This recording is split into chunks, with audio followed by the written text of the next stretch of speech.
आएगा कैसे विधानसभा में ऐसे कानून को करने से रोकने से, और बाहर जो आंदोलन आपका चल रहा है।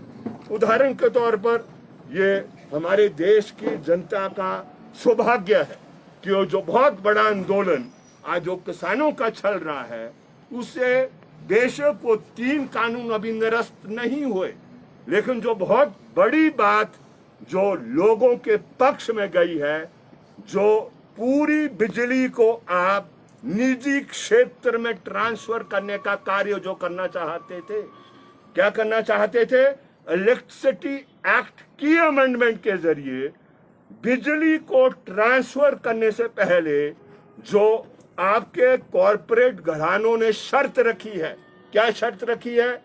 कि हम इस रेट में नहीं लेंगे, जो आपके बिजली का जितना भी आपका उपक्रम है, आपकी जो प्रोजेक्ट्स है, इस रेट पर नहीं लेंगे। आप पहले रेट को बढ़ाएं, और रेट बढ़ाने के बाद स्टाफ भी हमें कम से कम चाहिए। और जीता जागता उदाहरण है आपके सामने, ये शिमला का पीने का पानी, उसको कोई कहने की जरूरत नहीं है। और ये जो सर्विसेज ये शिमला म्युनिसिपल कॉरपोरेशन देती है, चाहे वो सीवरेज है, ये सारा जो आस्ते आस्ते पूरा अपने निजी हाथ में और बड़ी कंपनी के हाथ में चल जाएगा। ना आप पीने का पानी लेने में सक्षम होंगे, और ना जो ये सफाई के नाम पर ये जो चार्जेस लिए जाते हैं, ना ये मेहनत कश अवाम या मध्यम वर्गीय उसको लेने में सक्षम नहीं होगी। तो किसान आंदोलन ने जो इलेक्ट्रिसिटी अमेंडमेंट एक्ट था उसको रोक दिया, और रोका अपनी ताकत से, वो संघर्ष कर कर लोगों को लामबंद कर कर उसको रोक दिया। तो कहने का मतलब क्या है?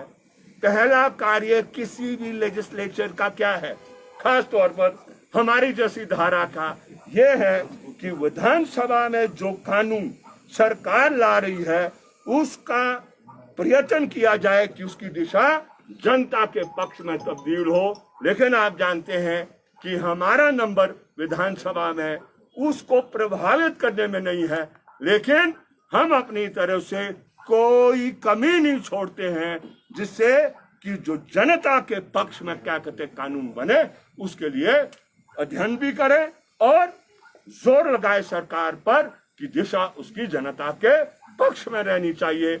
जितनी डिले हम इसको कर सकते हैं, किस बात को? ये जो सर्विसेज ट्रांसफर होनी है वो उतना जनता के ये लाभ में रहेगा, ऐसा हमारा मानना है। पहली बात है ये। अब है दूसरी बात। दूसरी बात ये है कि ये भारतीय जनता पार्टी इस तरीके से ये पेश करने की कोशिश कर रही है कि ये सबसे नालायक विधायक हमने ठोक में बैठा दिया है और ये कुछ काम नहीं कर पा रहा है।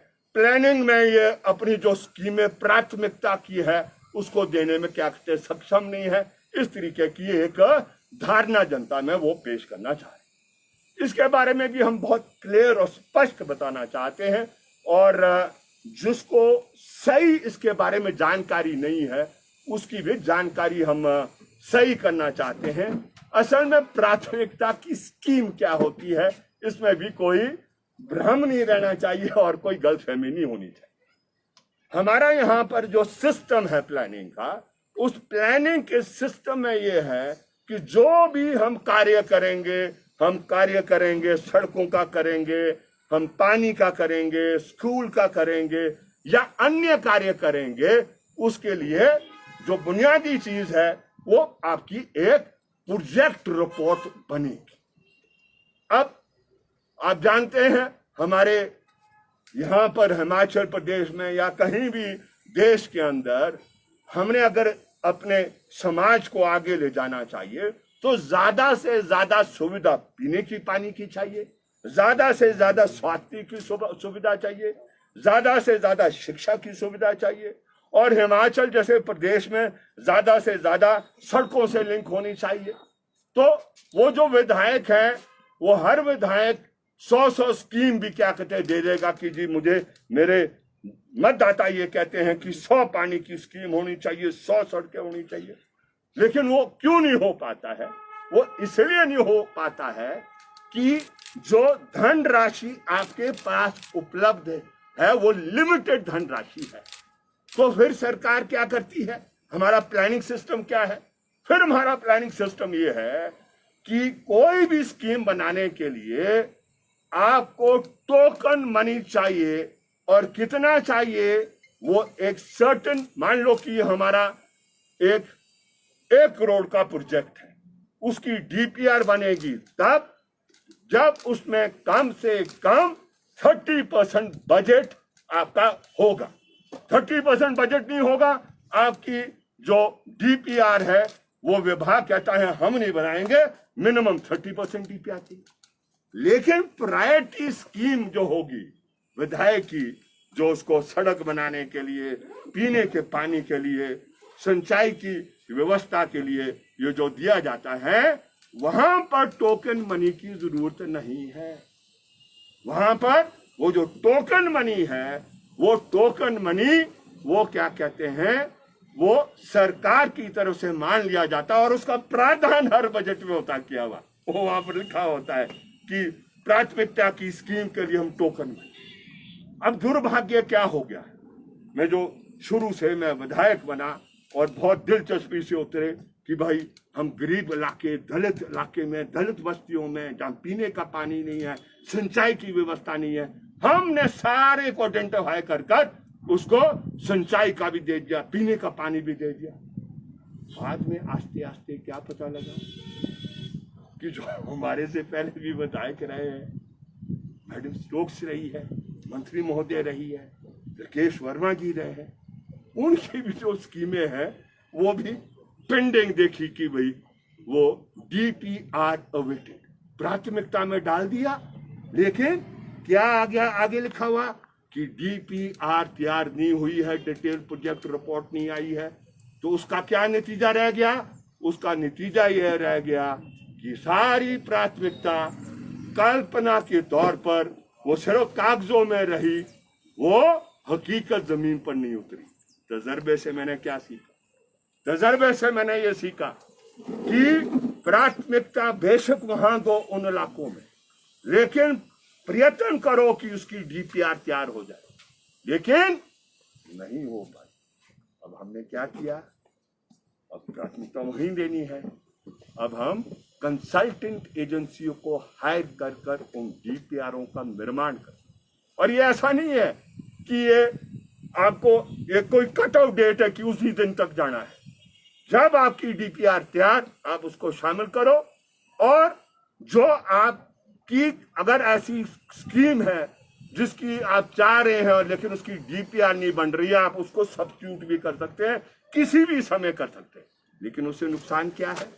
उसे नुकसान ये है कि आपने एक आशा जगा दी लोगों में कि आपके गांव के लिए हम पीने की पानी की स्कीम दे रहे हैं, हम आपके इलाके के लिए सिंचाई की स्कीम दे रहे हैं, और वो प्रचार हो गया और आपको 6 महीने बाद उसको सब्स्टिट्यूट करना पड़ता है। बहुत बड़ा धक्का लगता है।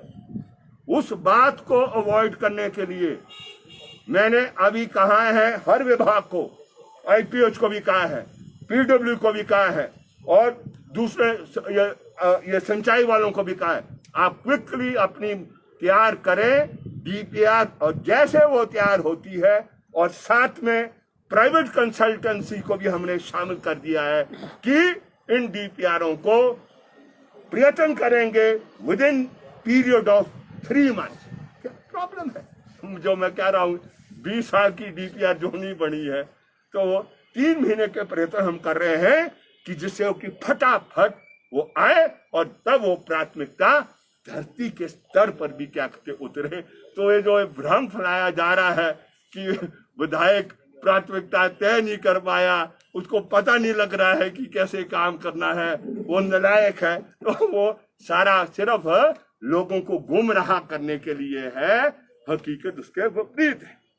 विधानसभा के दौरान एक हमारे माननीय विधायक हैं श्री नरेंद्र ठाकुर जी हमीरपुर के, उन्होंने एक महत्वपूर्ण प्रश्न उठाया और उसको मैं यहाँ पेश कर रहा हूँ, इस बात को साबित करने के लिए कि जो हम ठियोग में कर रहे हैं, जो ये सड़कों के बारे में प्रश्न इन्होंने उठाया है, इन्होंने क्या उठाया प्रश्न, ये स्टार्ट क्वेश्चन है 1322 3/3/21 को ये उठाया गया, जिसमें प्रश्न ये पूछा गया, गत 3 वर्षों में दिनांक 31/1/2021 तक प्रदेश में प्रधानमंत्री ग्राम सड़क योजना के अंतर्गत कितनी सड़कें स्वीकृत हुई है, वह प्रत्येक हेतु कितनी धनराशि स्वीकृत हुई है, ब्यौरा विधानसभा निर्वाचन क्षेत्रवार एवं सड़कवार दें।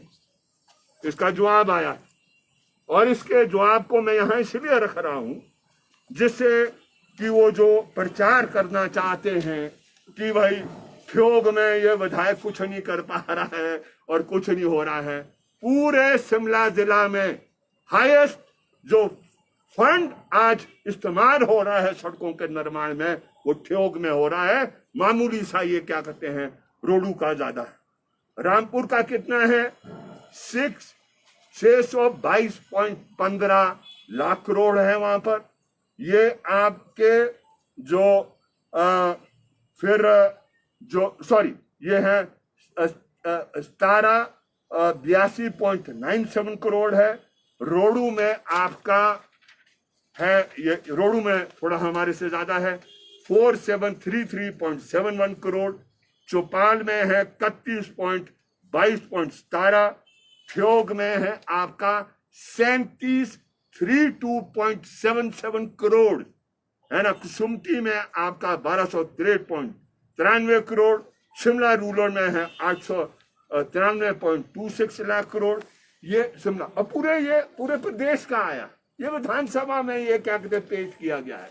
तो इसलिए एक ऐसी तस्वीर पेश करना कि आप कुछ नहीं कर पा रहे हैं, है ना, ये क्या कहते विधायक है लोगों के साथ धोखा, ये शायद उनको तथ्य पूरा पता नहीं है कि हमारी प्लानिंग व्यवस्था किस तरीके से चलती है और किस तरीके से चलनी चाहिए। उसमें मेरे ख्याल ये तजर्बे से सारी बातें आती है, तो इसलिए उनको भी मेरे ख्याल सूचना गलत मिली हो।